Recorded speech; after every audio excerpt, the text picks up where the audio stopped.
দেখুন মিস্টার রায়হান, আপনার ওয়াইফের শরীর এখনও মা হবার উপযোগী নয়। কিছু সমস্যা আছে তার মধ্যে, তবে তা ক্ষণস্থায়ী। আশা করি নিয়মিত ট্রিটমেন্টের মধ্য থেকে ওষুধগুলো সেবন করলে ঠিক হয়ে যাবে, তবে এর জন্য ধৈর্যের প্রয়োজন। আপনারা প্লিজ দয়া করে ধৈর্য রাখবেন আর আল্লাহর উপর ভরসা। আল্লাহ চাইলে সব ঠিক হয়ে যাবে, তবে এক্ষেত্রে আপনাদের ধৈর্যটাই বেশি কাজ করবে। আশা করি আপনি বুঝতে পারছেন ব্যাপারটা। রায়হান ডক্টরের কথায় সায় দেয়। এরপর আরো কিছুক্ষণ কথাবার্তা বলে রায়হান ডক্টর থেকে বিদায় নিয়ে কেবিন থেকে বাইরে বের হয়ে আসে। তখন থেকেই রায়হান একটা কথাই ভাবছে। আচ্ছা, দাম্পত্য জীবনে একটা বাচ্চাই কি সব? হয়তো সব।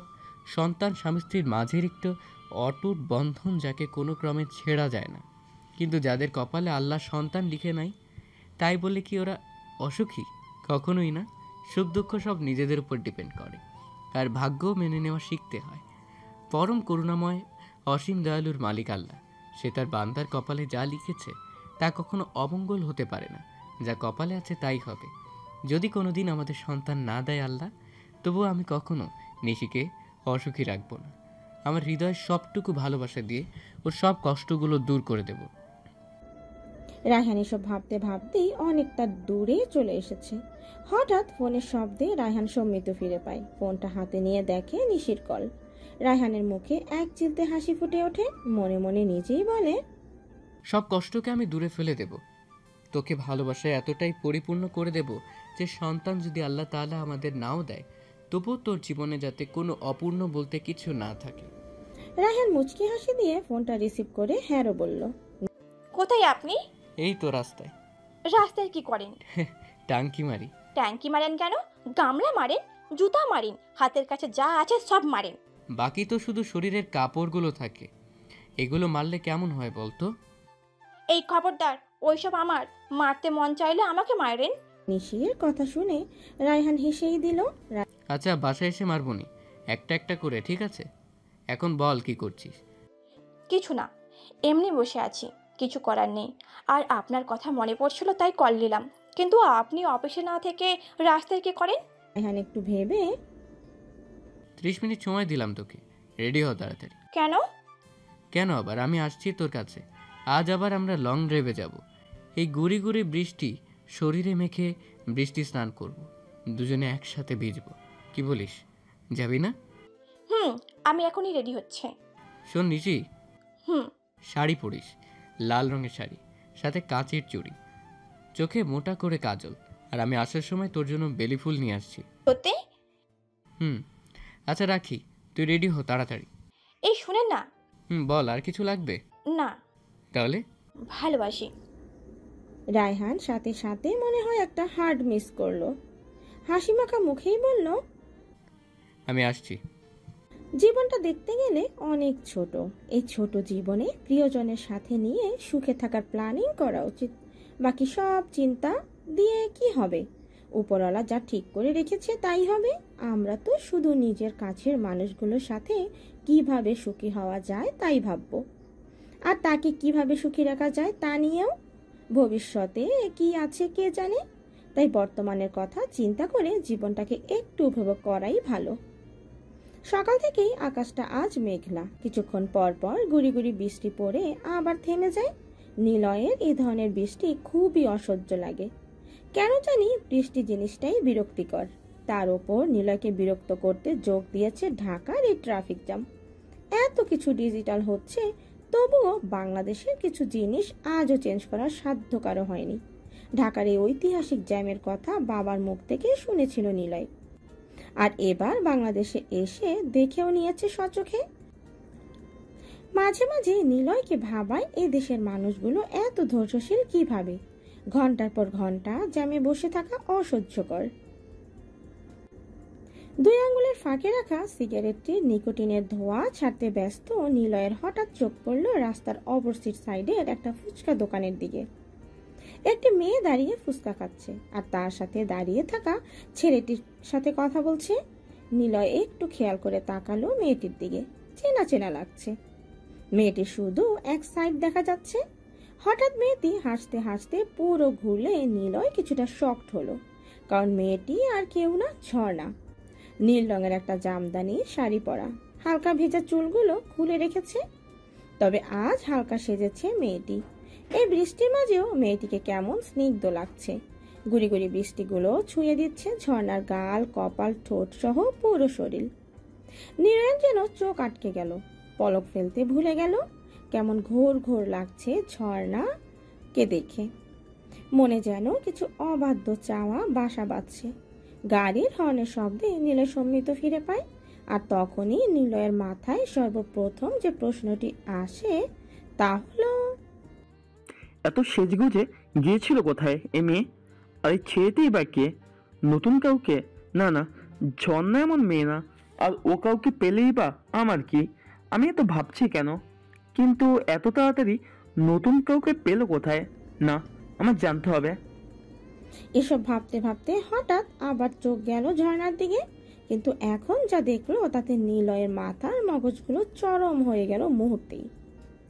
আসলে ঝর্ণা ফুচকা খেতে এতই ব্যস্ত ছিল যে খেয়ালই করেনি ওর শাড়ির আঁচলটা সে মাটিতে ছুঁই ছুঁই করছে। কারণ আঁচলটা বেশ বড় করে রাখা ছিল।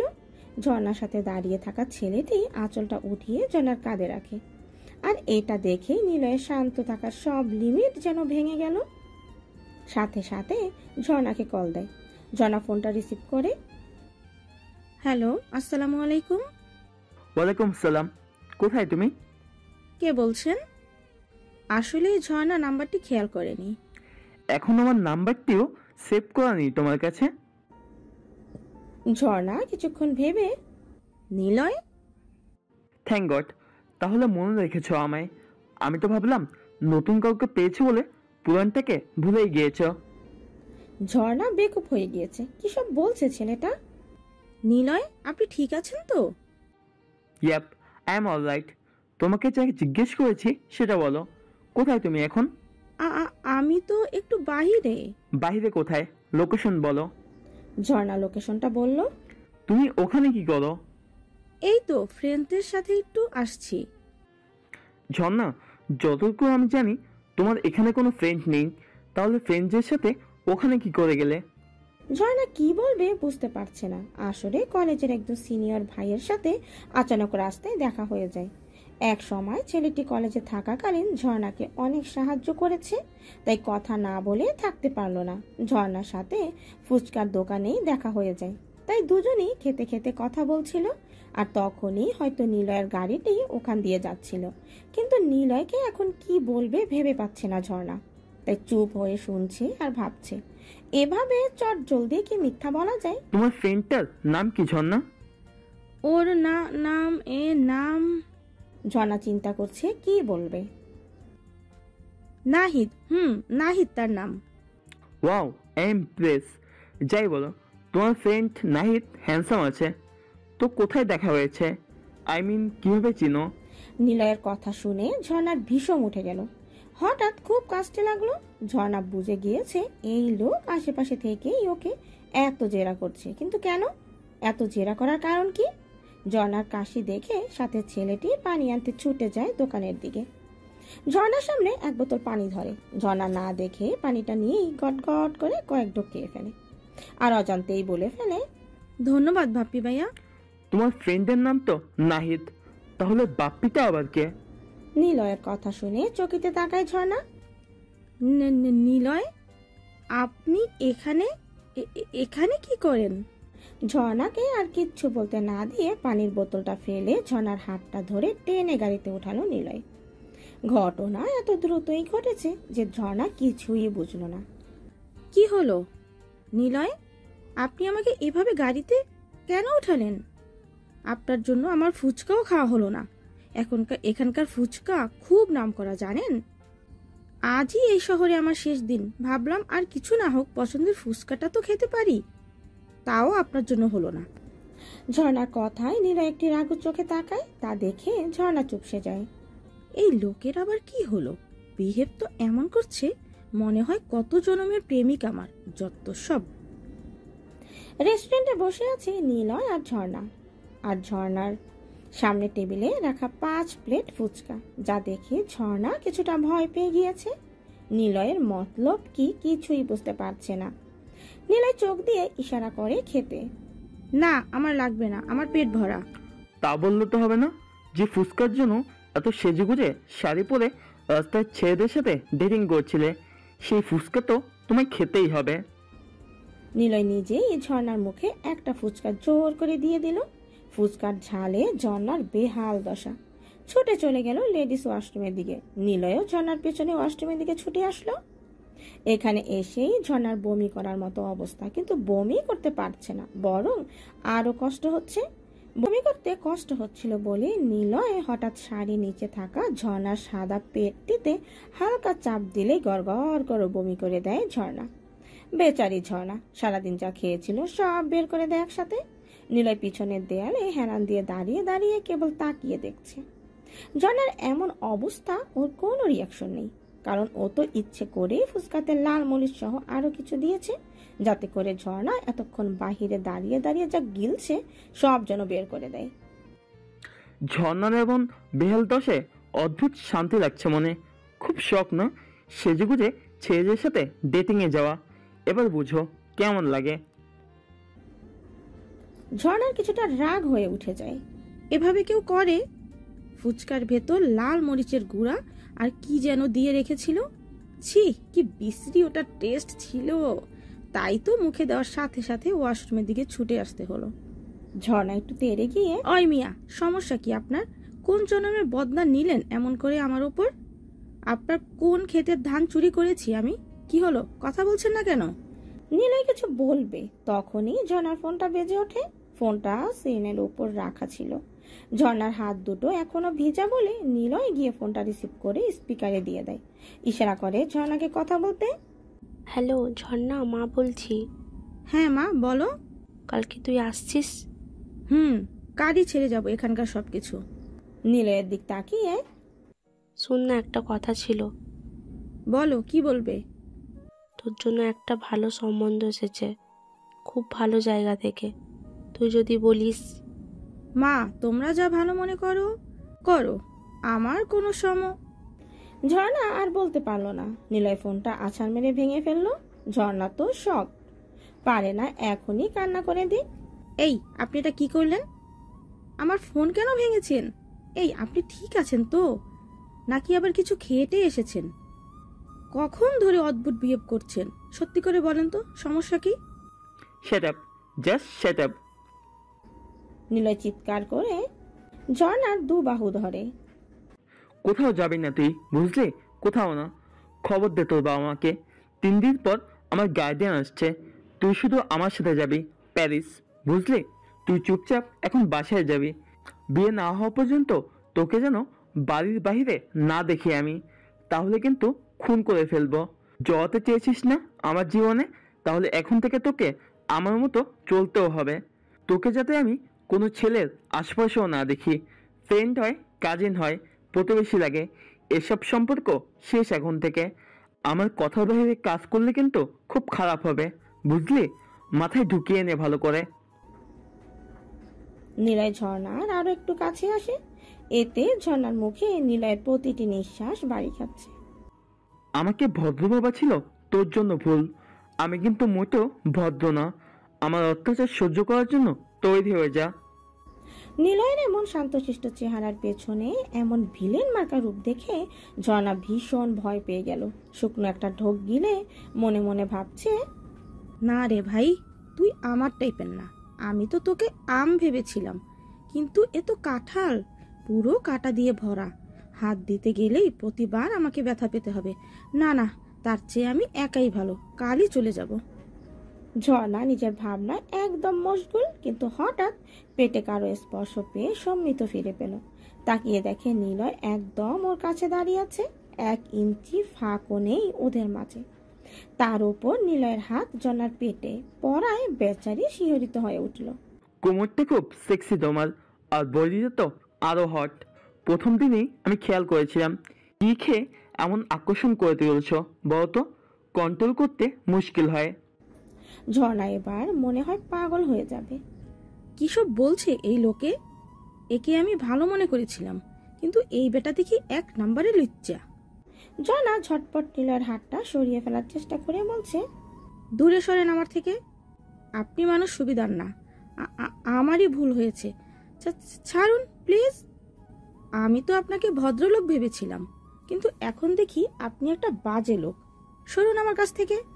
নিলয় এক হাত দিয়ে ঝর্ণার পেট চেপে ধরে, আরেক হাত দিয়ে চুলের মুঠি ধরে একদম নিচের কাছে টেনে নেয়। বাজে হই আর যাই হই, এখন তো এই বাজে ছেলেটার সাথেই থাকতে হবে। আর হ্যাঁ, ভুল তো করেছিস। আমার এত বছরের ব্যাচেলার জীবনে নিজেকে যে সংযত করে রেখেছিলাম, তাদের কর তুই ভেঙে দিয়েছিস। তাই এখন তোকে আমার কাছেই আসতে হবে। আর নিজের যা কিছু লুকিয়ে রেখেছিস সবই আমায় সঁপে দিতে হবে, তা না হলে আমি লুট করে নিয়ে যাব। ঝর্ণা কিছুক্ষণ চুপ থেকে কাঁপা কাঁপা কণ্ঠে বলল, ভালোবাসেন আমায়? যাই না, কিন্তু এতটুকু জানি তোমাকে অন্য কারো হতে দিতে পারবো না। তোমার মনে আর শরীরে শুধু এই নিলয়ের বিচরণ থাকবে, আর কেউ না। ডাইনিং টেবিলে বসে তিশা জুস খাচ্ছে আর জিসান তিশার জন্য কিছু ফল কাটতে ব্যস্ত, কিন্তু তিশার ধ্যান এখন ড্রয়িং রুমে বসে থাকা মেয়েটির ওপর। বারবার আর চোখে তিশা ড্রয়িং রুমে বসে থাকা মেয়েটির দিকে তাকাচ্ছে। মেয়েটিও যে বারবার ওর দিকেই তাকাচ্ছে তা তিশা খুব ভালো করে বুঝতে পারছে, কিন্তু এটা বুঝতে পারছে না মেয়েটি কাকে দেখছে এদিকে তাকিয়ে। আচ্ছা, ওই মেয়েটিকে? জিসান শুনেও না শোনার ভান করে নিজের হাতে কাটা ফলগুলো থেকে এক পিস নিয়ে তিশার মুখের কাছে এনে বলল, হাঁ কর। আমার না খেতে ভালো লাগছে না। একদম কোনো কথা না, খেতে বলছি খেতে হবে, মন না চাইলেও খেতে হবে, কথা কম, হাঁ কর। তিশা মুখে নিয়ে আবার জিজ্ঞেস করলো, কে সে? রোজ, তানজিলা ভাবির কাজিন। আপনি চিনেন না? মানে আমার মনে হচ্ছে মেয়েটি আপনার দিকে তাকাচ্ছে বারবার। তিশার মুখে খাবার দিতে দিতে, আমরা একই সাথে ভার্সিটিতে ছিলাম। আর কি? তিশা সন্দেহ নজরে তাকিয়ে। জিসান মনে মনে ভাবছে, তিশা ইদানিং আমাকে নিয়ে খুব বেশি পজিটিভ হয়ে গিয়েছে, সামান্য বিষয়েও অনেক রাগ করে। ওকে বলা যাবে না, রোজ যে একসময় আমার পিছে অনেক ঘুরেছে, জানলে হয়তো আবারও ভায়োলেন্ট হয়ে যাবে। তাই জিসান কথা কাটানোর জন্য, আর ও আমার জুনিয়র ছিল ভার্সিটিতে, তাই কিছু চেনা জানা ছিল। আর তাওহিদ ভাইয়ের বিয়ের পর জানতে পারলাম রোজ তানজিলা ভাবির কাজিন, ব্যাস আর কিছু না। ও। তিশা লম্বা একটা ও বলে আবার মেয়েটির দিকে তাকালো। জর্জেটের একটা পাতলা শাড়ি পরা মেয়েটির স্লিপ বডির শেপ প্রায় লক্ষণীয়। ব্যাপারটা তিশার একদম ভালো লাগেনি। জিসান যখন তিশাকে সব ফলগুলো খাওয়াতে ব্যস্ত, ঠিক তখনই এক চেনা কণ্ঠে কেউ বলে। কণ্ঠ শুনে জিসান না তাকালেও তিশা ঘুরে তাকায় মেয়েটির দিকে। তিশা কিছুটা অবাক, জিসানকে এই মেয়ে তুমি বলে সম্বোধন করছে, কিন্তু কেন? মেয়েটি তো জিসানের জুনিয়র ছিল। তিশার এই ব্যাপারটা ভালো লাগেনি। আলহামদুলিল্লাহ। রোজ, তুমি কেমন আছো? আছে কোনো রকম। শুনলাম বিয়ে করছো, তো তোমার বোনের সাথে পরিচয় করাবে না? অবশ্যই। তিশা, ও হলো রোজ, ভাবির বোন, আর আমার জুনিয়র। আমরা একই কলেজে পড়তাম, তোকে তো একটু আগে বললামই। আর রোজ, ও হলো তিশা, আমার স্ত্রী, জীবন সঙ্গী, আমার অর্ধাঙ্গিনী। তিশা মুগ্ধ হয়ে তাকিয়ে আছে জিসানের দিকে। এভাবে কেউ পরিচয় দেয়? ওর জানা ছিল না। কি অদ্ভুত ছেলেটা। আজকাল তিশা যতই দেখে জিসানকে, মনে হয় প্রতিবার নতুন করে প্রেমে পড়ে। রোজ একটু বিরক্ত হলো জিসানের বউয়ের প্রতি এত ভালোবাসা দেখে। ওর কাছে এসবই ন্যাকামি মনে হয়, তবুও কাউকে কিছু বুঝতে না দিয়ে, তো কি করা হচ্ছে, বউয়ের সেবা? আমি সেবা করছি, আর আমার বিবি সেবা গ্রহণ করছে, এই তো। তিশা হেসে দিল জিসানের কথায়। তিশা শুয়ে আছে আর জিসান তিশার চুলগুলোতে হাত বুলিয়ে দিচ্ছে। হঠাৎ জিসানের মনে হলো তিশার একটা ওষুধ এখনো বাকি। ওষুধটা নিয়ে তিশাকে জাগাতে যাবে, তখনই মনে পড়লো মেয়েটি আজ তেমন কিছুই খেতে পারেনি, আর যা একটু খেয়েছিল তাও বমি করে ফেলে দিয়েছে। আজকাল তিশা পেটে কিছুই রাখতে পারে না, প্রচুর বমি হয়, যার কারণে ও খুব ক্লান্ত হয়ে পড়ে অল্পতেই। পেট তো এখন প্রায় খালি, খালি পেটে ওষুধ খাওয়ানো ঠিক হবে না। তাই জিসান রুম থেকে বের হলো। তিশার জন্য এক গ্লাস দুধ আনতে, সাথে একটু চকলেট পাউডার দিয়ে দিতে হবে, তাহলে আর খেতে সমস্যা হবে না ওর। এসব ভাবতে ভাবতে সিঁড়ির দিকে যাচ্ছিল, কিন্তু হঠাৎ জিসানকে টান দিয়ে নিজের রুমের ভেতরে নিয়ে এসেই জড়িয়ে ধরে রোজ। জিসানের ব্যাপারটা বুঝতে 1 সেকেন্ড সময় লাগে, সাথে সাথে রোজকে নিজের থেকে ছাড়িয়ে নেয়। কি করছো কি রোজ তুমি? এসবের মানে কি? আল্লাহ ফিউজিসান, তুমি খুব ভালো করেই জানো। Please rose, stop. তোমাকে আগেও বলেছি আই ডোন্ট লাভ ইউ। আমি শুধু তিশাকে ভালোবাসি, আর কাউকে না। জিসান চলে যেতে নিলে রোজ আবার জিসানের হাতটি ধরে ফেলে। Please Jisan, don't leave me. আর তখনই রোজের গালে ঠাস করে একটা চর পড়ে। ঘটনা আকস্মিক হওয়ায় জিসান ও রোজ দুজনেই বুঝে উঠতে পারেনি কি হয়েছে। রোজ থেকে জিসানের হাতটি ছুটিয়ে তিশা, সাহস কি করে হলো আমার হাজবেন্ডকে স্পর্শ করার? ফাজিল মেয়ে, আসার পর থেকেই আমি দেখছি জিসানের আগে পিছে কেমন ঘুরঘুর করছিস। আমার তো তখনই সন্দেহ হয়েছিল, কিন্তু ভাবির বোন বলে কিছু বলিনি। তা না হলে তোর মুখ ভেঙে দিতাম এতক্ষণে। তিশা চিল্লাচিল্লিতে বাড়ির সবাই রুম থেকে বের হয়ে আসে। তানজিলা ঘটনা না জেনে তিশার উপর রেগে গেল। সমস্যা কি তিশা? এত রাতে চিল্লাচ্ছ কেন ওর সাথে? ও এই বাড়ির মেহমান, ভুলে গেলে চলবে না। ভাবি আমি সরি, কিন্তু তোমার এই বোনকে বলো আমার স্বামীর থেকে দূরে থাকতে, তা না হলে ভালো হবে না। কি সব বলছো তিশা? কি বলবে আপু, ও তো একটা পাগল। আরে পাগলে কিনা বলে একটা কথা আছে না, এ ধরনের পাগলকে তোমরা বাড়িতে ছেড়ে রাখছো কেন? ওকে তো একটা রুমে আটকে। আর কিছুই বলতে পারলো না, তার আগেই একটা ভারী হাত এসে পড়লো রোজের গালে। How dare you! আমার বউকে পাগল বলার আগে তোমার 10 বার ভাবা উচিত ছিল। ভাবির বোন বলে, না হলে এতক্ষণে জ্যান্ত পুঁতে ফেলতাম। আর ভাবি শোনো, তোমার বোন কি করেছে? জিসান সব বলে। সব শুনে তানজিলা ভীষণ লজ্জিত হয়, বোনের দিকে রেগে তাকায়। জিসান আর কিছু না বলেই তিশার হাত ধরে রুমে চলে আসে। জিসান বিছানায় বসে তিশাকে দেখছে। মেয়েটি কখন ধরে এদিক ওদিক পায়চারি করছে। ম্যাডাম ভীষণ রেগে আছে। আজ কপালে আমার কি আছে আল্লাহই জানে। জান, কি করছিস? তোর শরীরটা এমনিই ভালো না। একটু হাঁটাচলা করলেই ক্লান্ত লাগে। তার উপর কখন ধরে এভাবে পায়চারি করছিস? Please stop. এখানে এসে একটু বস, রেস্ট নিবি। তিশা রেগে জিসানের দিকে তাকালো। আপনি আগেই জানতেন এই মেয়েটি এমন, তাই না? তবুও আমায় বলেননি। আপনি অনেক খারাপ জিসান। তিশা ক্লান্ত হয়ে সোফায় বসে পড়ে। জিসান তিশার সামনে হাঁটু গেড়ে বসে। জান, ওটা অনেক আগের কথা। তখন আমি ভার্সিটিতে পড়তাম, আর রোজ আমায় তখন অনেকভাবে প্রপোজ করেছিল। কিন্তু এত বছর পরেও যে রোজ এমন করবে তা আমি বুঝতে পারিনি। আমি তো তোর জন্য এক গ্লাস দুধ আনতে কিচেনের দিকে যাচ্ছিলাম, আর তখনই এই মেয়েটা ঝড়ের গতিতে কোথা থেকে এসে আমাকে টান দিয়ে নিজের রুমে নিয়ে জড়িয়ে ধরে। আমি সত্যি এমন কিছু আশা করিনি। কি? তিশা চিৎকার করে উঠল। আধ ঘন্টা ধরে তিশা জিসানকে খালি গায়ে শাওয়ারের নিচে দাঁড় করিয়ে রেখেছে, আর সাবান দিয়ে জিসানের পুরো শরীরটাকে ঘষছে। রোজের কোনো স্পর্শ জিসানের গায়ে থাকতে দেবে না তিশা। জিসানের শরীর জুড়ে শুধু তিশার ছোঁয়া থাকবে। এখানে অন্য কাউকে একদম সহ্য করবে না তিশা। জিসান শাওয়ারের নিচে দাঁড়িয়ে তিশার পাগলামিগুলো দেখছে। তিশাকে কোনো রকম বাধাও দিচ্ছে না। শরীরে কিছু অংশ রীতিমতো লাল হয়ে গিয়েছে, তবুও জিসান শান্ত দৃষ্টিতে চেয়ে আছে তিশার দিকে। কি দেখছেন এভাবে? চেয়ে আছেন কেন? আপনি একটা খারাপ লোক, জানেন? ওই মেয়ে আপনাকে জড়িয়ে ধরেছে, আর আপনি ওকে একটা চড় মারলেন না কেন? আপনি বলতে পারলেন না কেন আপনার এই শরীর মন সব আমার, আর আমার জিনিসে রোজের ছোঁয়া কেন লেগে থাকবে? জিসান খেয়াল করলো তিশা ক্লান্ত হয়ে পড়েছে, তাই তিশাকে টেনে নিজের কাছে এনে জড়িয়ে ধরলো। জান, আমাকে একবার শক্ত করে জড়িয়ে ধর, দেখবি তোর স্পর্শ ছোঁয়ায় রোজেরটা দূর হয়ে যাবে। সত্যি? একদম সত্যি জান। তোর একটু পরশই যথেষ্ট আমার ভেতরে তোলপাড় করতে, আমার সকালটাকে স্নিগ্ধ করতে। তোর ছোঁয়ায় আমার প্রতিটি রাত যেন পবিত্র হয়ে যায়। আমার চেতনা জুড়ে শুধু তুই আছিস, তাই তো আমার ভাবনাটাও যে তোমাতে মেতে থাকতে চায় বারবার। হাসপাতালের করিডোরে দেয়ালে হেলান দিয়ে চোখ বন্ধ করে দাঁড়িয়ে আছে জিসান। পাশেই নিলয় ও সোমো আছে। দুজনেই চুপ, কারো মুখে কোনো কথা নেই। কিছুক্ষণ আগে নিশিও এসে পড়েছে ওর শ্বশুর শাশুড়িকে নিয়ে। কান্না করতে করতে নিশির অবস্থা খুবই খারাপ হয়ে পড়েছে। রাবেয়া বেগম কিছুতেই নিশির কান্না বন্ধ করতে পারছে না। শামসুর রহমান যেন পাথর হয়ে গিয়েছে। বারবার তার সন্তানদের সাথে ঘটে যাওয়া ঘটনাগুলো খুব গভীরভাবে আঘাত করছে তাকে। মিসেস রেনু তো ডাক্তারের সাথে কথা শুনেই বেহুশ হয়ে গিয়েছে। পাশের একটা কেবিনে তাকে ঘুমের ইঞ্জেকশন দিয়ে ঘুম পাড়িয়ে রাখা হয়েছে। একটু আগে তিশাকে ঘুম পাড়িয়ে জিসান ল্যাপটপ নিয়ে বসেছিল অফিসের কিছু কাজ করার জন্য।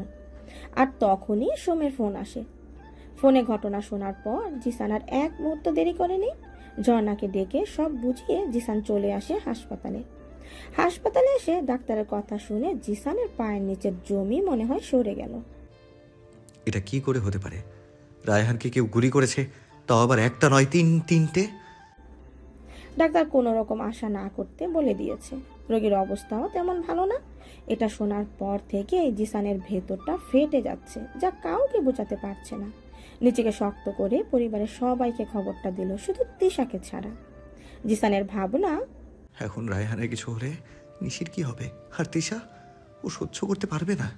হে আল্লাহ, এ কেমন কঠিন পরীক্ষার মধ্যে ফেললে। তোমার কাছে আমার বন্ধুর জীবনটা ভিক্ষে চাইছি আল্লাহ। ও অনেক ভালো একটা ছেলে, দয়া করো আল্লাহ আমাদের উপর। সবাই কান্নায় ভেঙে পড়েছে। কারো মুখে কোনো কথা নেই। সবাই অধীর আগ্রহ নিয়ে অপেক্ষা করছে কখন ডাক্তার অপারেশন রুম থেকে বের হবে। ঠিক ওই সময়ে কয়েকজন পুলিশ এসে হাজির হলো। পুলিশদের দেখে তৌফিক সাহেব এগিয়ে গেল। এটা পুলিশ কেস, তাই পুলিশ আসাটাও সবার কাছে স্বাভাবিকই লাগলো। কিন্তু পুলিশের কথা শুনে সবাই যেন আকাশ থেকে পড়ল। মিস্টার জিসান, আমরা আপনাকে অ্যারেস্ট করতে এসেছি। আপনার আমাদের সাথে থানায় যেতে হবে। হোয়াট? কি সব রাবিশ বলছেন? আর আমাকে কেন গ্রেফতার করবেন? কিসের ভিত্তিতে? কেস কি? মিস্টার জিসান, আপনি মিস্টার রায়হানকে হত্যা করতে চেয়েছেন। আপনার নামে মামলা করা হয়েছে। কি সব বাজে বাজে বলছেন? জানেন আপনি কি বলছেন? রায়হান আমার বন্ধু, একমাত্র বোনের স্বামী, আর আমার ওয়াইফের ভাই হয়। আর আপনি বলছেন আমি ওকে মার্ডার করার চেষ্টা করেছি? কিসের ভিত্তিতে এসব বলছেন? প্রমাণ কি? আর কে সে আমার নামে মামলা করেছে? আমরা সাক্ষী প্রমাণ ছাড়া কিছুই করি না। কে সে? আপনার ওয়াইফ মিসেস তিশা আহমেদ।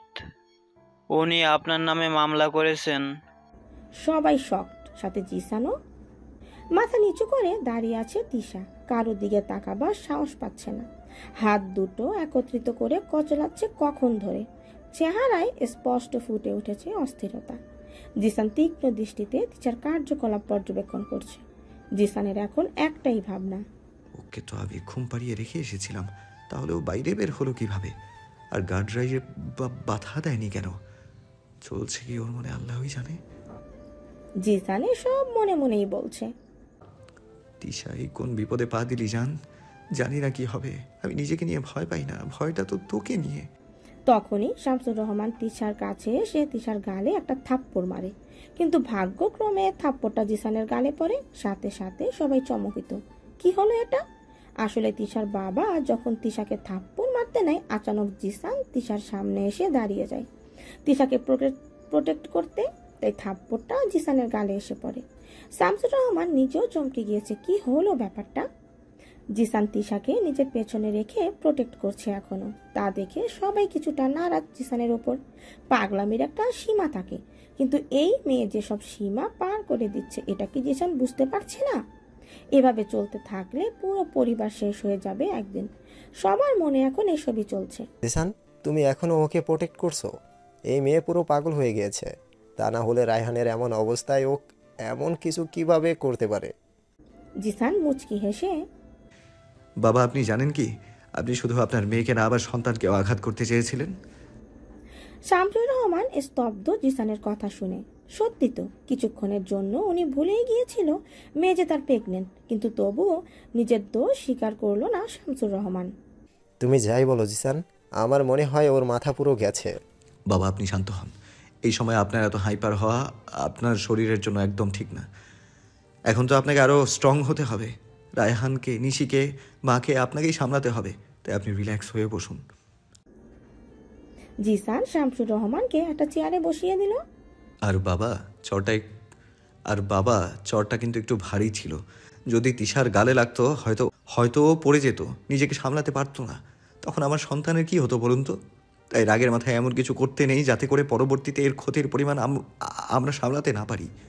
শামসুর রহমান লজ্জায় মাথা নত করে ফেলল। এই ছেলেটাকেই কত ভুল বুঝেছিলাম এক সময়, কিন্তু এই ছেলেটাই আমার মেয়ের ভালো মন্দতে সব সময় ঢাল হয়ে দাঁড়িয়ে থেকেছে। আর এই মেয়েটি কি প্রতিদান দিল আজ, ভাবতেও অবাক লাগে। জিসান, অনেক হয়েছে। প্রত্যেকটা কিছুর একটা সহ্যের সীমা থাকে, কিন্তু তিশা আজ সেই সীমাও পার করে দিয়েছে। কি চাও তিশা তুমি? তিশার সামনে এসে তিশা দু বাহু ধরে রাবেয়া বেগম। সমস্যা কি তোমার? যখন থেকে আমার ছেলের জীবনে এসেছো একটার পর একটা ঝামেলা লেগেই থাকে, একটা রাতও শান্তিতে ঘুমাতে পারছি না। আসলে সবাই সত্যিই বলে তুমি একটা অলক্ষণী। আমার ছেলে মেয়েদের জীবন তোমার কারণেই এমন বেহাল দশা হয়ে পড়েছে। এখন তো মনে হচ্ছে সেদিন তুমি মরে গেলেই ভালো হতো। মা, এসব কি বলছো? ব্যাস জিসান, আর না, এই মেয়ের ছায়া আমি আমার পরিবারের উপর আর পড়তে দিব না। আজ থেকে আমার কসম, দূরে থাক এই মেয়ে থেকে। একবার ভাগ্যের জোরে বেঁচে এসেছিস, কিন্তু এই মেয়ের সাথে থাকলে দ্বিতীয়বার আর বাঁচবি না তুই জিসান, বাঁচবি না। কেঁদে কথাটা বলে রাবেয়া বেগম। নিশি, শামসুর রহমান, তৌফিক সাহেব কারো মুখে কোনো কথা নেই। তারা কেবল রায়হানের কথাই চিন্তা করতে ব্যস্ত। এসব এদের কাছে এখন বিষাদ মনে হচ্ছে। আর তিশা, সে তো যেন রোবট হয়ে গিয়েছে। মুখে বলার মতো কিচ্ছু না থাকলেও চোখগুলো ঠিকই কষ্টটা জানিয়ে দিচ্ছে। কিন্তু তিশার কষ্টটা দেখার সময় কি কারো আছে? শাশুড়ির কথাগুলো তিক্ত হলেও সত্যতা আছে। তিশা নিজেও মানে তিশা জিসানের জীবনের অভিশাপ, আর এই অভিশাপ থেকে যত দূর থাকবে জিসান ততই ভালো থাকবে। আর আল্লাহ হয়তো স্বয়ং নিজেই চায় না আমি আর জিসান একসাথে থাকি, তাই তো আমাদের মাঝের দূরত্ব দিন দিন যেন বেড়েই চলছে। আর এবার হয়তো আমাকে আর জিসানকে আলাদা হতে কেউ আটকাতেও পারবে না। মাথা নিচু করে শাশুড়ির দেওয়া সব অপবাদগুলো মেনে নিল তিশা। কষ্টে চোখ দিয়ে অবিরাম পানি পড়ছে। চোখের জলগুলো আজকাল বেহায়া হয়ে যাচ্ছে। প্রয়োজনে অপ্রয়োজনীয় সব জায়গায় দেখা যায়। জিসান মায়ের কাছ থেকে তিশাকে সরিয়ে মায়ের সামনে দাঁড়ালো। কি সব বলছো মা তুমি? কি করে বলতে পারলে সব দোষ ওর? ও কি করেছে? দোষ যদি কারো থাকে তাহলে আমার জিদের কারণে তিশা আজ আমার সাথে। আমি ওর জীবন, আমার জিদের কারণে তিশা আজ আমার সাথে। আমি ওর জীবনের সাথে নিজেকে জড়িয়েছি, ও সেধে এসে জড়ায়নি। তাহলে কি করে বললে ও অলক্ষণে? মেয়েটি ছাড়া যে তোমার ছেলে বাঁচবে না তা কি জানো না? তাহলে ওর মরণের কথা কিভাবে চিন্তা করলে? আর আমার সন্তান মা? তিশাকে রাবেয়ার সামনে এনে, দেখো মা, ওর পেটে আমার সন্তান। ওর কিছু হলে আমার সন্তানও যে চলে যাবে মা। মা হয়ে তুমি তোমার সন্তানের কষ্ট সহ্য করতে পারো না, তাহলে আমিও তো এই সন্তানের বাবা কি করে পারি সহ্য করতে? আমি এভাবে বলতে চাইনি জিসান, কিন্তু বাধ্য হয়েছে আজ বলতে। জিজ্ঞেস কর ওকে, কেন ও তোর নামে মিথ্যে মামলা করলো? কেন ও মিথ্যে বলেছে পুলিশের কাছে তুই নাকি ওকে টর্চার করতি? এত ভালোবাসার মূল্য এই মেয়ে এইভাবে দিল? তুই মানলেও আমি মানতে পারবো না। আর ওর ছায়া আর আমি আমার সন্তানদের উপর পড়তে দিব না। আচ্ছা ঠিক আছে, ওর ছায়াও তোমাদের ওপর পড়বে না আজকের পর থেকে। খুশি? কিন্তু মা, তুমি এতটুকু মনে রেখো, ওকে কিছু বলার অধিকার আমি কাউকে দেইনি। বউটা আমার, যদিও অন্যায় করে তাহলে তাকে কিছু বলা এবং শাস্তি দেওয়া সব আমার অধিকার, আর কারো না। তাই এখন থেকে ওকে আর একটা কথাও কেউ বলবে না, এমনকি মা তুমিও না, যদি ছেলেকে হারাতে না চাও। তিশা এত কিছু আর নিতে পারলো না। ব্রেনে প্রচন্ড চাপ সৃষ্টি হচ্ছিল অনেকক্ষণ ধরে। মাথার যন্ত্রণাটাও অনেক বেড়ে গিয়েছে। তবুও তিশা এতক্ষণ ধরে নিজেকে ঠিক রাখার চেষ্টা করেছে, কিন্তু আর পারলো না। মাথা ঘুরে নিচে পড়ে যেতে নিলেই জিসান ধরে ফেলে।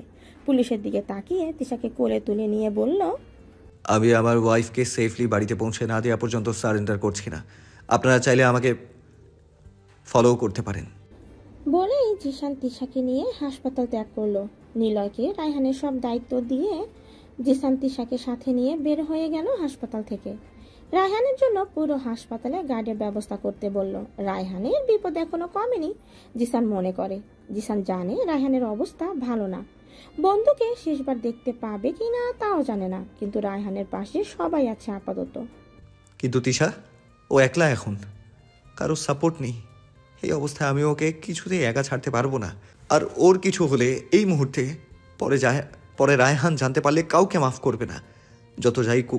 যত যাই কিছু করুক, তিশা রায়হানের কলিজা। বোনকেও কতটা ভালোবাসে আমার থেকে বেশি কেউ জানে না। তার উপর ও একা না, আমাদের সন্তান ওর সাথে সাফার করবে। বাবা হয়ে আমি এটা কিছুতেই মেনে নিতে পারবো না। তিশাকে বুকের সাথে চেপে জড়িয়ে ধরে বসে আছে জিসান। সোম গাড়ি চালাচ্ছে। লুকিং গ্লাসের দিকে তাকিয়ে জিসানকে জিজ্ঞেস করলো, কোথায় যাবেন স্যার? আহমেদ বিলাল।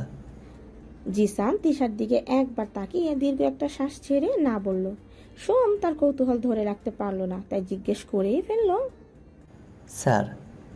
জিসান চোখ দুটো বন্ধ করে তিশাকে জড়িয়ে ধরে গাড়ির সিটে হেলান দিয়ে বসেছিল। কিছু বলবে সোম?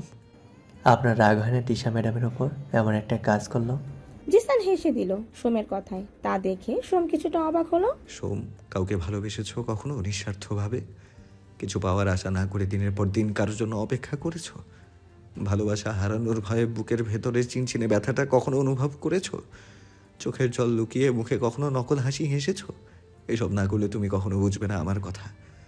যেদিন কারো প্রেমে পড়বে গভীরভাবে, তখন বুঝবে প্রিয়জনের একটি হাসির জন্য যদি ফাঁসিতেও ঝুলতে হয়, তাও হেসে হেসে কবুল করে নিতে মন চাইবে। কি বলছেন স্যার, এসবে কি সম্ভব?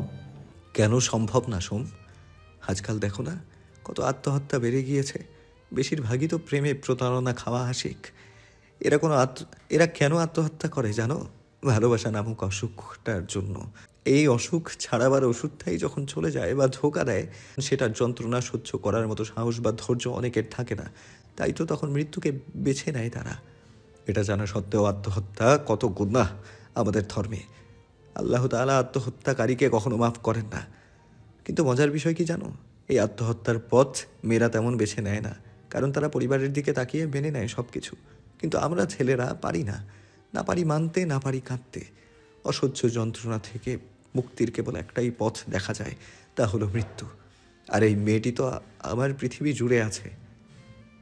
জানি না ও এমন কেন করেছে, কিন্তু ওর জন্য ফাঁসিতে ঝুলতেও হয়তো বা ভাববো না একবারও। বুঝতে পারছি স্যার, কিন্তু এখন কি করব? তিশার দিকে নজর রাখো। কেউ তো আছে যে আমার তিশাকে দাবার গুটির মতো ব্যবহার করছে। ও মুখে যাই বলুক, ওর চোখ বলে দিচ্ছে ওর মনের পীড়া। আমি স্পষ্ট তা দেখেছি হাসপাতালে থাকতে। আর কে সে, তাকে খুঁজে বের করো। তিশা এত কিছু একা কখনো করতে পারবে না। ওকে থানা পর্যন্ত নিয়ে যাওয়া ব্যক্তিটি কে বের করো। ওকে একা ছাড়বে না কখনো।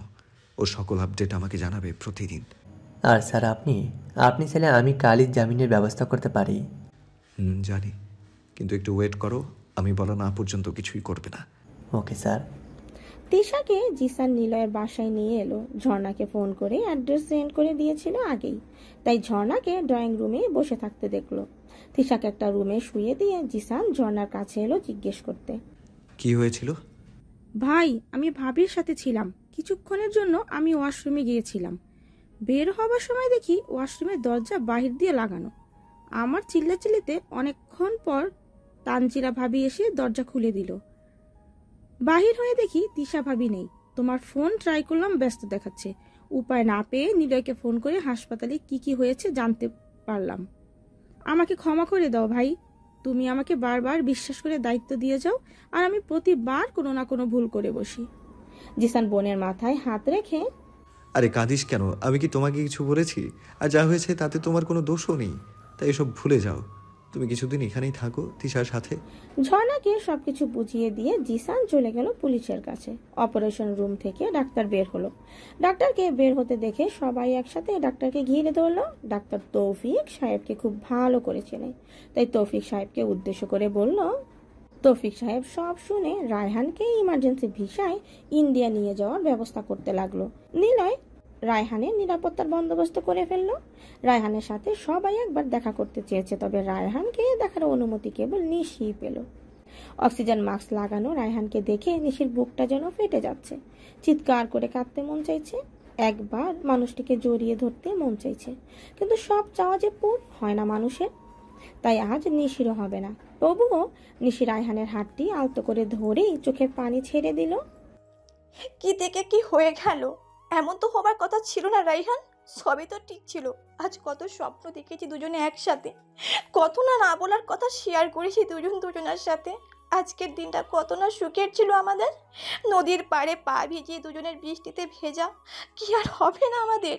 চোখে চোখে কথা বলা, আপনার বুকে মাথা রেখে ঘুমানোর ইচ্ছে কি আর পূরণ হবে না আমার? বলুন না রায়হান, আপনি তো আমার অভ্যাসে পরিণত হয়েছেন। কি করে থাকবো আপনাকে ছাড়া? আমি তো মরেই যাবো রায়হান, আমি মরে যাব। অনেক কষ্ট হচ্ছে জানেন, বুকের ভেতর কেমন চিনচিন করে ব্যথা করছে। খুব অসহনীয়। আমি সইতে পারছি না। আপনি কি বুঝতে পারছেন না? আপনার নিচে ওয়েট করছে আপনার জন্য রায়হান। আপনাকে সুস্থ হতেই হবে, আপনার জন্য, আমার জন্য, আমাদের জন্য। আশিস নিজেই নিজের হাতে ইঞ্জেকশন পুশ করছে নেশার। আশিসের বন্ধু শাহেদ তা দেখে অবাকের চরম পর্যায়ে। শাহেদের দিকে একটা ইঞ্জেকশন এগিয়ে দিয়ে শাহেদ একটা দীর্ঘশ্বাস ছাড়ে। আর ওর কিচ্ছু করার নেই, বন্ধু হয়ে বন্ধুকে সুপথে আনা দায়িত্ব ওর। আর শাহেদ তা খুব চেষ্টা করেছে, কিন্তু প্রত্যেকবার ব্যর্থতা পেতে হচ্ছে। আশিস নিজের হাতের দিকে তাকিয়ে 3 দিন কেটে গেল। এই 3 দিনে তিশা কারো সাথেই আর কোনো কথা বলল না। সারাদিন কাঁদতো, ভাইকেও একটি বার দেখতে পারেনি।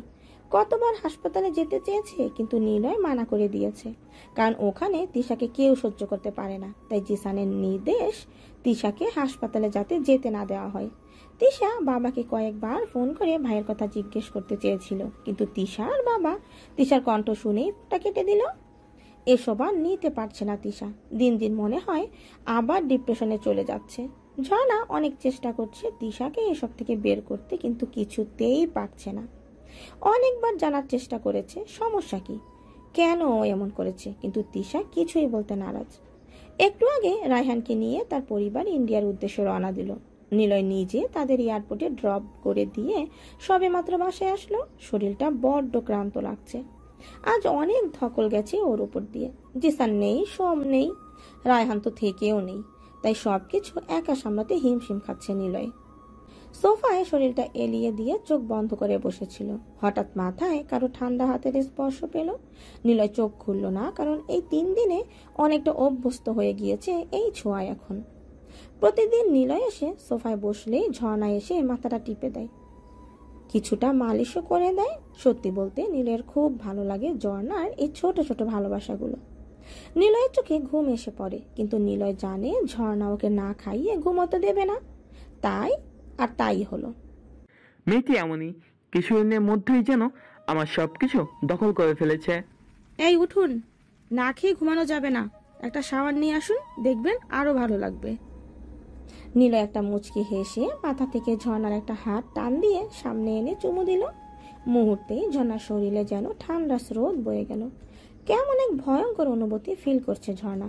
জীবনে প্রথম কোনো পুরুষের স্পর্শ ঝর্ণা এত কাছ থেকে পেয়েছে। তাই তো নিলয়ের প্রতিটি ছোঁয়ায় ঝর্ণার হাড়টা কেমন দ্রুত গতিতে চলে, কম্পন সৃষ্টি হয় পুরো শরীরে। এ কেমন অনুভূতি! তবে এই অনুভূতি সাগরে যে ঝর্ণা একবার হলেও ডুব দিতে চায়। তুমি খুব ভালো ঝর্ণা, জানো আমি তোমার মতো মেয়ে খুব কম দেখেছি। তুমি এত সহজে সবকিছু মেনে নাও, কোনো অভিযোগও করো না, কারো প্রতি কোনো রাগও রাখো না মনে। আমাকেও আজকাল খুব ভালো করে বুঝতে শিখে গেছ। সবকিছু এত ভালো হলে আমি কিন্তু তোমার প্রেমে পড়ে যাব। ঝর্ণার হাতটা ধরে কথাগুলো বলল। ঝর্ণা হাতটা নিলয়ের দিকে ছুটিয়ে, তার মানে এখনো পড়েননি আপনি?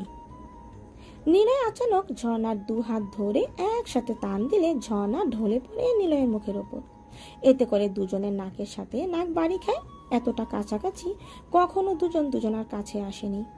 ঝর্ণার হাতটা মনে হয় ট্রেনের গতিতে ছুটছে। পায়ের নিচের কম্পন সৃষ্টি হচ্ছে। মনে হয় কিছুক্ষণ পর নির্ঘাত ঢলে পড়ে যাবে। ঝর্ণা নিজেকে কিছুটা সামলিয়ে নিলয়ের কাছ থেকে হাত দুটো ছুটানোর চেষ্টা করলো, কিন্তু সব বৃথা। বরং নিলয়ের তীক্ষ্ণ দৃষ্টি যেন ঝর্ণাকে আরো ঘাল করেছে। নিঃশ্বাসে নিঃশ্বাসে যেন আজ মিশে যাচ্ছে। নিলয় যেন খুঁটিয়ে খুঁটিয়ে ঝর্ণাকে আজ দেখছে। লজ্জায় লাল হওয়া ঝর্ণাকে দেখে আরো একটি গভীরভাবে ছুঁয়ে দিতে মন চাইছে নিলয়ের। কিছু সীমা অতিক্রম করার জন্য মনটা কেমন চাতক পাখির মতো ছটফট করছে। এ কেমন অনুভূতি! আগে তো কখনো এমন অস্থিরতা আসেনি। কাউকে একবার ছোঁয়ার জন্য নিলয়ের দৃষ্টির গভীরতা যেন আরো বেড়ে যাচ্ছে। এবার ঝর্ণা একটু ভয় পাচ্ছে নিজেদেরকে নিয়ে, সীমা লঙ্ঘন এর ভয়। নিলয় খুব ভালো করে ঝর্ণার চোখের ভাষা বুঝতে পারছে, তাই ঝর্ণাকে ছেড়ে দিয়ে বলল, ভয় পেও না, আমি আমার সীমা জানি। বিদেশি মাটিতে বড় হলেও আমার কালচার আর ধর্ম কিছুই ভুলিনি। তাই আমি এমন কিছু করব না যাতে তুমি হার্ট হও। নিলয় এসব বলেই চলে গেল নিজের রুমে ফ্রেশ হতে। ঝর্ণা নিলয়ের যাওয়ার দিকে তাকিয়ে থেকেই ভাবছে, সবই তো বললেন, কিন্তু যা জানতে চাইলাম তা বাদে। রাত প্রায় 12টা ছুঁই ছুঁই। তিশা গভীর ঘুমে মগ্ন। আজকাল একটু বেশি ঘুম পায় তিশার, কারণটা একদম অজানা। রাতে ঝর্ণা জোর করে ডিনার করিয়ে ওষুধ খাইয়ে দিয়ে যায়। এর কিছুক্ষণ পরই যেন রাজ্যের ঘুম এসে পড়ে তিশার চোখে। কারণটা হলো ডাক্তারকে বলে ওষুধের সাথে ঘুমের ওষুধও দেওয়া হয় তিশাকে, না হলে তিশা সারা রাত কেঁদে কাটিয়ে যায়, যা তিশা আর বেবির জন্য মোটেও ভালো না। আজও তিশা ঘুমিয়ে গিয়েছে তাড়াতাড়ি, কিন্তু হঠাৎ আজ ঘুমের ঘোরে অনুভব করতে পারছে কেউ তাকে গভীরভাবে স্পর্শ করছে। খুব চেনা চেনা লাগছে তার প্রতিটি স্পর্শ। মাতাল কলা পারফিউমের গ্রানে তিশা ঘুমের মধ্যেই যেন আরো মাতাল হয়ে যাচ্ছে। খুব পরিচিত সেই গ্রান। খুব কষ্টে তিশা চোখ দুটো হালকা খোলার চেষ্টা করে দেখতে চাইল কে সে, আর তখনই কেউ কানের কাছে এসে ফিসফিসিয়ে বলল, কি নিষ্পাপ চাহনি তোর, প্রত্যেকবার যেন বলে দেয় তোর মনের কথা, ভালোবাসি ভালোবাসি তোমায়। কানে একটা চুমু দিয়ে তিশা একটু মুচকি হেসে আবারও চোখ বন্ধ করে ফেলল। কি সুন্দর স্বপ্ন! এই স্বপ্ন জেগে উঠে ভাঙতে চায় না তিশা। কতদিন পর মানুষটিকে অনুভব করছে তিশা, থাকুক না এমনি। তিশা গলায় কারো ঠোঁটের স্পর্শ পেয়ে আবারও চমকে যায়। এবারও তিশা কিছু একটা শুনতে পেল। তৃষ্ণাই মিটে না যতই তোকে দেখি, আরও যেন তৃষ্ণা দিন দিন বেড়েই যায়। আমার এই তৃষ্ণা মিটিয়ে দে না জান, এ কেমন নেশা, ঘড়ি কাটে না, এ যেন এক মরণ নেশা, দিলে দিলে শেষ করে দিচ্ছে আমায় তোর এই ভালোবাসার নেশা। তিশা ঘুমের মধ্যেই কেঁদে দিল। খুব মনে পড়ছে জিসানকে আজ, খুব করে ভালোবাসতে মন চাইছে, কিন্তু তিশার ভয় হয়। হাত বাড়ালে যদি চলে যায়, চোখ খুললে যদি গায়েব হয়ে যায়। তবুও যে মন চাইছে একবার ছুঁয়ে দিতে মানুষটিকে, দু চোখ ভরে একবার হলেও দেখতে, যে খুব মন চাইছে, খুব করে চাইছে। জিসান তিশাকে টান দিয়ে নিজের কাছে এনে বুকের সাথে শক্ত করে জড়িয়ে ধরল। হঠাৎ এমন হওয়ায় তিশা চমকে চোখ দুটো খুলেই বড় সড়ো ধাক্কা খেলো। এটা কিভাবে সম্ভব? কাপা কাপা কণ্ঠে, আপনি এখানে সত্যি? জান, বিশ্বাস হচ্ছে না, ছুঁয়ে দেখ। তিশার একটা হাত দিয়ে গালে স্পর্শ করে। তিশার সাথে সাথে জিসানকে জাপটে ধরে কাঁদতে লাগলো। জিসানও বাধা দিল না। মাঝে মাঝে কিছু সুখও কান্নার কারণ হয়। আজ তিশা সেই কান্নাই করছে। জিসানের বুকে কয়েকটা চুমু দিয়ে, আপনি আমাকে ছেড়ে যাবেন না তো আর? আমি থাকতে পারবো না আপনাকে ছাড়া, বিশ্বাস করুন আমি এমন কিছুই করতে চাইনি। আমি তো। তিশাকে আর কিছুই বলতে দিল না জিসান। তিশার নরম ঠোঁট দুটি দখল করে নিল নিজের মাঝে। আজ যেন কোনো কথা হবে না, শুধু ভালোবাসা হবে। দুটি মানুষ আজ নিজেদের সবটুকু দিয়ে কেবল ভালোবাসবে। হারিয়ে যাবে সুখের সে জগতে, যেখানে কেবল সুখ আর সুখ। জিসান যেন প্রতিজ্ঞা করে এসেছে তিশাকে আজ সেই জগতের রানী করে তুলবে। নিজের সবটুকু ভালোবাসা আজ প্রিয়তমাকে দিয়ে প্রিয়তমার সব কষ্টগুলো শুষে নেবে। এতদিনে না বলা কথা, কষ্ট সবই যেন দুলে ঠেলে দিয়ে বিলীন হয়ে যাবে দুজন দুজনার মাঝে। শরীর মন উজাড় হয়ে যাবে আজ। মনের সুখের সাথে যখন দৈহিক সুখটাও মিলে যায়, তখন সে সুখটা হয় স্বর্গীয় সুখ। তবে সেই সুখ কেবল প্রিয় মানুষটির সাথেই অনুভব করা যায়। তিশা ও জিসান আজ সেই সুখেই পাড়ি দিল। সকালে সূর্যের আলো জানালার পর্দার ফাঁক দিয়ে উকি ঝুঁকি দিয়ে তিশার ঘুমটা ভেঙে নষ্ট করে দিল। চোখ দুটো খুলেই জিসানকে সামনে দেখতে পেল তিশা। ঘুমের মধ্যেও এক হাত দিয়ে তিশাকে জড়িয়ে ধরে আছে। জিসানের ঘুমন্ত মুখটির দিকে তাকিয়ে তিশার খুব মায়া হলো। কত না কষ্ট দিয়েছে এই মানুষটিকেও, কত অবহেলা, কত পাগলামি করেছে, কিন্তু সবই হাসি মুখে গ্রহণ করে নেয়। কিভাবে পারে? তিশার খুব অবাক লাগে। মাঝে মাঝে তো মনে হয় জিসান কোনো মানুষই না, আল্লাহ যেন মানুষরূপী কোনো ফেরেশতা পাঠিয়েছে ওর জীবনে। তা না হলে কেউ কাউকে এভাবে ভালোবাসতে পারে? তিশা উঠে যেতে নিলেই জিসান আবার কাছে টেনে নেয়। তাই বাধ্য হয়ে তিশা আবারও জিসানের বুকের ওপর মাথা রেখে শুয়ে পড়ল। ডিপ ডিপ শব্দ শোনা যাচ্ছে। জিসানের বুকের এই স্পন্দনের ধ্বনি শুনতে বেশ ভালোই লাগছে তিশার, কিন্তু হঠাৎ কিছু একটা মনে পড়ে তিশা লাফ দিয়ে উঠে বসলো। তিশার এমন আচানক ওঠার কারণে জিসানও ভয় পেয়ে গেল। জিসান দেখলো তিশা ঘামছে এই ঠান্ডার মাঝেও, শরীরের চাদরটাকে কেমন খামচে ধরে রেখেছে। কি হয়েছে জান? জিসান আতঙ্কিত হয়ে। তিশা করুণ চোখে জিসানের দিকে তাকালো। তাওহিদ ভাইয়া? সব ঠিক আছে জান। না, কিছু ঠিক নেই। আপনি জানেন না, ও ভাইয়াকে কিডন্যাপ করে রেখেছে, বলেছে। একদম চুপ। তিশাকে টেনে নিজের কোলে বসাতে চাইলো। আমি অনেক ভারী হয়ে গিয়েছি আজকাল। তাতে কি, তোকে আর আমাদের সন্তানকে একসাথে কোলে নেওয়ার শক্তি এখনো আমার আছে। কাছে আয়। তিশা ও চুপচাপ জিসানের কোলে বসে পড়ল। একটা চাদর দিয়ে জিসান দুজনের শরীরটা ভালো করে ঢেকে দিল। আচ্ছা, আপনি কি করে জানেন? আমাদের বাড়ির সিসিটিভি ক্যামেরার মাধ্যমে। কি? তোকে যখন এই বাসায় নিয়ে আসছিলাম তখনই গার্ডরা ফোন করে। গার্ডদের নাকি ধোঁয়ার মতো কিছু একটা দিয়ে বেহুশ করা হয়। অন্য গার্ডরা এসে পরে ওদের জ্ঞান ফিরিয়ে আমাকে কল করে। আর পুরো বাড়ির সিসিটিভি ফুটেজ আমাকে আমি পুরো বাড়ির সিসিটিভি ফুটেজ মেইলে পাঠাতে বলি। তোকে বাসায় রেখে থানায় যাওয়ার সময় আমি ফুটেজে সব দেখতে পাই, কিভাবে তোকে ব্ল্যাকমেল করেছে সব। খুব খারাপ, খুব বাজে একটা লোক। আমি তাকে কত বিশ্বাস করেছিলাম, কিন্তু উনি কিভাবে করলো? ডাক্তারবাবু পাগল হয়ে গিয়েছিল তোর প্রেমে। তিশাকে নিজের সাথে আরো গভীরভাবে জড়িয়ে ধরে, রিল্যাক্স জান, আর কেউ আসবে না। না কোনো অর্ক, কোনো লাবণী, আর না কোনো নিবিড়। কেউ না, কেউ তোকে আমার কাছ থেকে দূরে সরাতে পারবে না। তিশা একটু বিস্মিত চোখে জিসানের দিকে তাকালো। কিচ্ছু না, বেটাকে বিনা টিকিটে উপরে পাঠিয়ে দিয়েছি। উপরে মানে? শালার সাহস কি করে হয় তোর নাম করে আমাকে থানায় ডিভোর্স পেপার পাঠানোর? আর তোকে নিয়ে নাকি একেবারে অস্ট্রেলিয়া চলে যাবার পুরো বন্দোবস্ত করে ফেলেছে। এসব জানার পর আমাকে জেলখানায় আটকে রাখার কারো স্বার্থ আছে নাকি? সোমকে বলার সাথে সাথে আমার জামিনের ব্যবস্থা করে ফেলে, আর নিবিড়কে তোকে ছাড়াই অস্ট্রেলিয়া পাঠিয়ে দেই।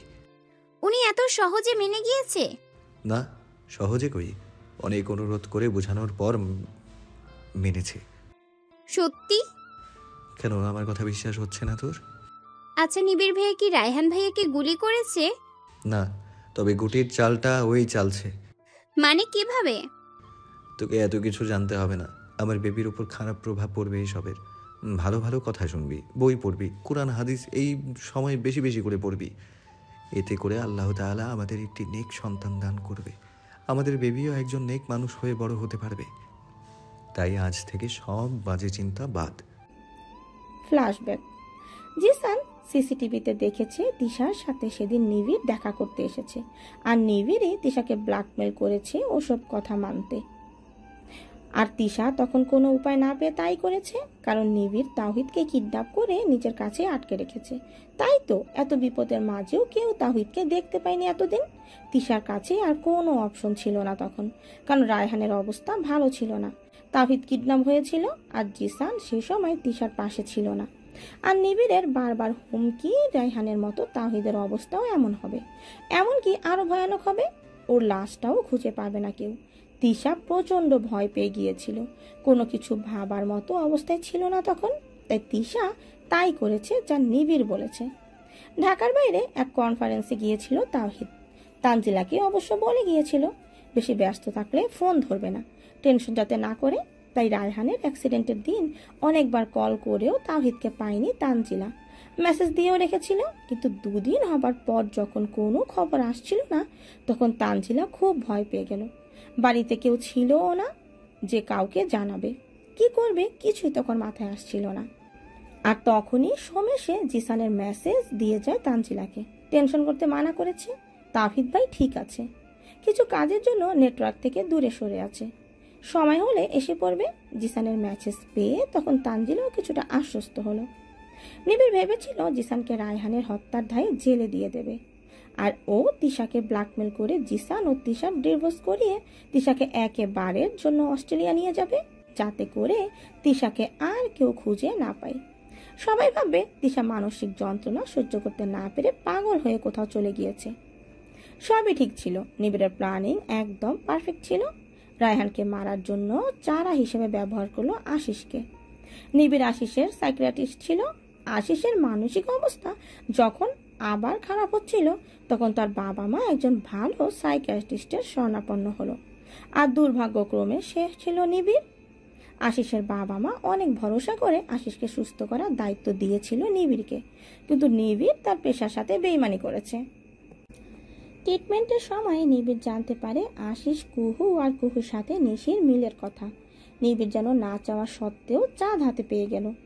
তিশা যখন কোনো খবর পাচ্ছিল না তখন নিবিড় কৌশলে আশিসকে নিশির পেছনে লাগিয়ে দিল। আশিসও নিবিড়ের কথা শুনতে এতদিনে বাধ্য হয়ে গিয়েছিল, কারণ নিবিড় আশিসকে ঠিক করার বাহানায় এমন একটা ড্রাগের অভ্যস্ত করে ফেলে যা আশিসকে নিবিড়ের গোলাম বানিয়ে ফেলে। ড্রাগসের নেশায় অভ্যস্ত আশিস নিবিড়ের হাতের পুতুল হয়ে গিয়েছিল তখন, তাই তো তার কথা মতো নিশির থেকে তিশার খোঁজ খবর নেওয়ার চেষ্টা করত। আর নিবিড়ই ইশারায় সেদিন রায়হানকে ডেকে নিয়ে গিয়েছিল একটা জনমানব শূন্য ব্রিজের ওপর, আর সেখানেই রায়হানকে আশিস 3টা গুলি করে পালিয়ে যাওয়ার সময় হোঁচট খেয়ে পড়ে গিয়ে হাতে ব্যথা পায়। জিসান ভিডিও ফুটেজে নিবিড়কে দেখে বুঝতে পারছে কিভাবে ঠান্ডা মাথায় নিবিড় এসব গেম খেলছে। নিবিড় একজন সাইকিয়াট্রিস্ট, তাই তো ও উত্তেজিত হয়ে কিছুই করেনি, বুঝে শুনে ঠান্ডা মাথায় প্ল্যানিং করছে। তাই তো জিসানেরও সন্দেহ তালিকায় নিবিড়ের কোনো নামই ছিল না। তাওহিদের কিডন্যাপ হওয়ার কারণে জিসানও এতদিন চুপ ছিল, শত্রুকে কিছু বুঝতে দিতে চায়নি। সোমকে গোপনে তাওহিদকে খোঁজার কাজে লাগিয়ে দিল, কিন্তু 3 দিনের দিন একজন উকিল আসে জিসানের সাথে দেখা করার জন্য। উকিলকে দেখে জিসান কিছুটা অবাক হয়েছিল, কারণ ও তো কাউকে হায়ার করেনি। তাহলে জি বলুন, কি করতে পারি আপনার জন্য? আপনাকে এখানে কে আসতে বলেছে? কিছু কাগজ জিসানের দিকে এগিয়ে দিয়ে, জিসানের হাতের কাগজগুলো ডিভোর্সের পেপার ছিল, যা দেখে জিসান কিছুতেই নিজের রাগ সামলাতে পারেনি। কলার চেপে ধরে উকিলটির।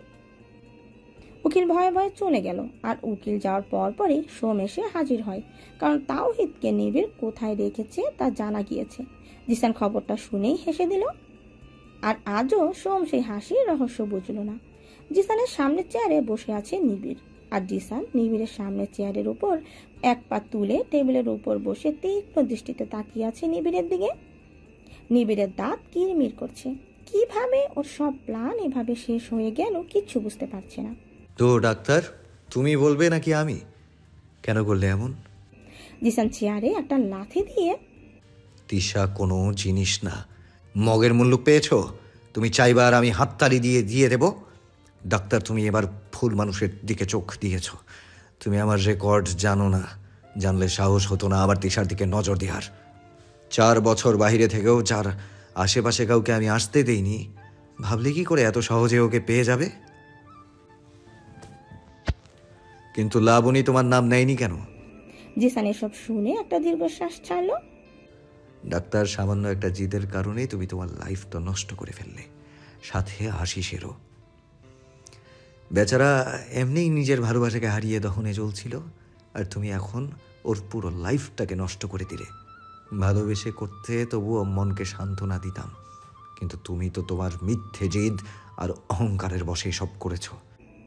জিসান আর ওখানে থাকতে পারলো না, সোমকে বলে গেল, ওর ব্যবস্থা করে দাও, ওকে আমি আর আমার লাইফে দেখতে চাই না। আর আশিসকে আগে একটা রিহ্যাব সেন্টারে পাঠানোর ব্যবস্থা করো, তারপর ওর শাস্তি ঠিক করব। নিবিড় চিৎকার করে বলল। জিসান মুস্কি হেসে, ওটা তোমার ভুল ধারণা নিবিড়। জিসান আর এক মুহূর্ত দাঁড়ালো না, চলে গেল তিশার কাছে। নিবিড়কে এখানে আনার সময় নিবিড়ের কাছে 2টো প্লেন টিকিট পেয়েছিল, তা দেখে জিসান বুঝে গিয়েছে নিবিড় তিশাকে নিয়েই উড়াল দিতে চেয়েছিল 1 বছর পর।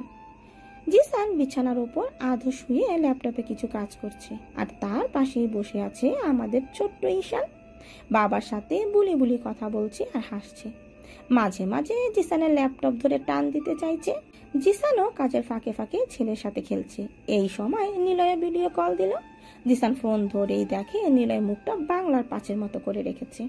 কিরে শালা, তোর আবার কি হলো? ইয়ার বলিস না, বউ প্রেগনেন্ট হলে এত জ্বালা, জানলে বউকে প্রেগনেন্টই করতাম না, দরকার পড়লে মেডিকেল শপে শপে গিয়ে ঘুরতাম। কেন, কি হয়েছে?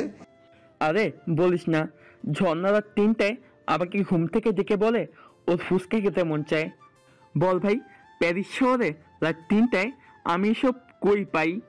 ব্যাপার না দোস্ত, তিশা আমাকে দিয়ে রাতে গরুর মাংস দিয়ে ভুনা খিচুড়ি রান্না করিয়েছে, জানিস?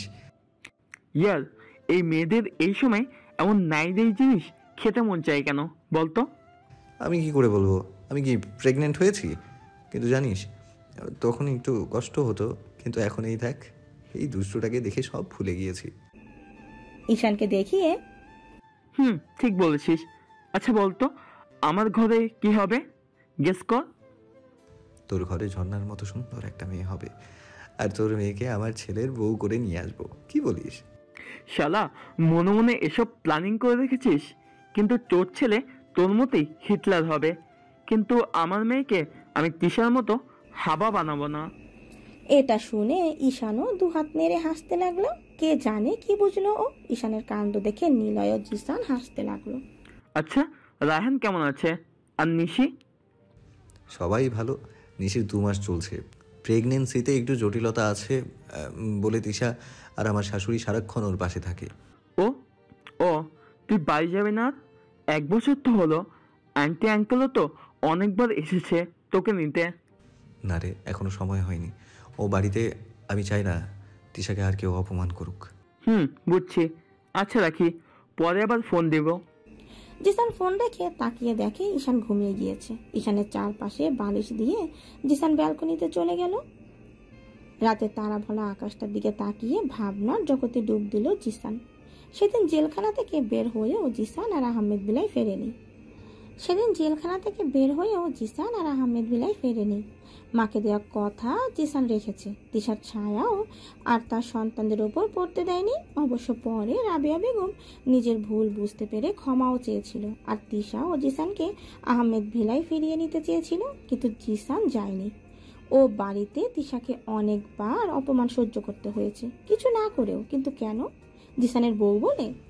তাহলে আমার বউয়ের সম্মান রক্ষা করাটাও আমার দায়িত্ব। আমি চাই না তিশার সাথে এমন ঘটনা আর ঘটুক। তখন হয়তো সম্পর্কের বিষাক্ততা আরও বাড়বে।